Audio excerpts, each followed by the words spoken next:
Magandang gabi, Pilipinas!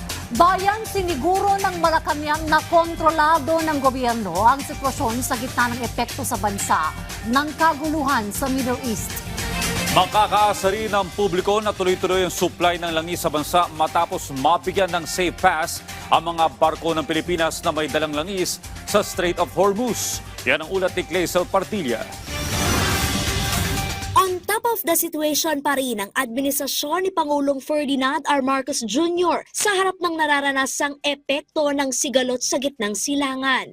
Ayon sa Malacanang, patunay dyan ang matagumpay na pakikipag-usap ng Pilipinas sa Iran. Tiniyak ni Iranian Foreign Minister His Excellency Syed Abbas Araghchi ang ligtas at mapayapang pagdaan ng Philippine-flagged vessels, energy sources at lahat ng mga Pinoy sa Strait of Hormuz.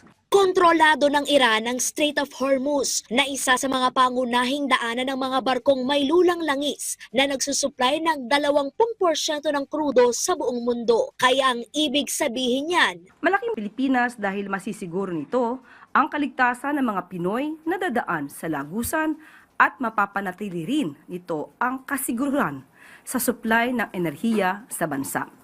Matitiyak din ito ang tuloy-tuloy na delivery ng langis at fertilizer supplies sa Pilipinas.